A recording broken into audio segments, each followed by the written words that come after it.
two brothers, one peninsula, and a line drawn across the 38th parallel that changed history forever. Welcome to Korea, a land once united by culture, language, and kimchi, but split apart by politics, power, and the Cold War.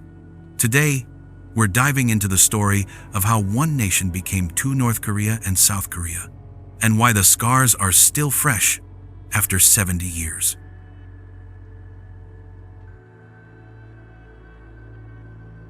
Picture this: Korea, 1945. World War II ends. Japan, who had ruled Korea with an iron fist for decades, surrenders. For the Korean people, freedom was finally here. But the two new world superpowers, the United States and the Soviet Union, swooped in like divorced parents fighting for custody. The Soviets moved in from the north. The Americans moved in from the south. Their temporary division at the 38th parallel? In the north, the Soviets backed a young guerrilla fighter named Kim Il-sung. He preached socialism, rebuilt power structures, and established a cult of personality that would echo for generations. Meanwhile, in the south, the US supported Syngman Rhee, a Western-educated leader who was just as tough but leaned hard into capitalism and anti-communism.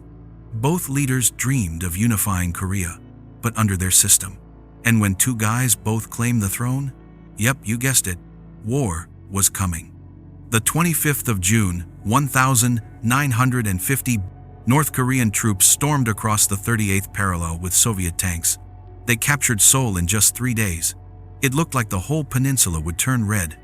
But then plot twist number 2, the United Nations, led by the US, jumped in.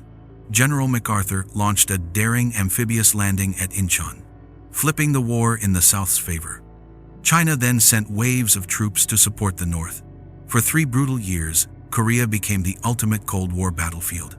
Millions died, cities turned to rubble, and after all the bloodshed, the map barely changed. The border froze almost exactly where it began. In 1953, an armistice was signed, not peace, just a ceasefire. The DMZ, the Demilitarized Zone, became the most heavily guarded border in the world. Families were torn apart, unable to see each other again. South Korea rebuilt with US support, rising into a high-tech economic powerhouse. North Korea, under Kim Il-sung and later his dynasty, became one of the world's most isolated regimes. 2 Koreas, 2 worlds, 1 heartbreak. Today, you can literally stand at the DMZ and peek into the other Korea with binoculars. On one side, skyscrapers, K-pop, and Samsung. On the other, military parades, strict control, and portraits of the Kim dynasty. It's a living reminder of how the Cold War's chessboard still shapes lives. Korea is proof that history isn't just about kings and generals. It's about ordinary people caught in the crossfire of global powers. So what's the lesson from Korea's story?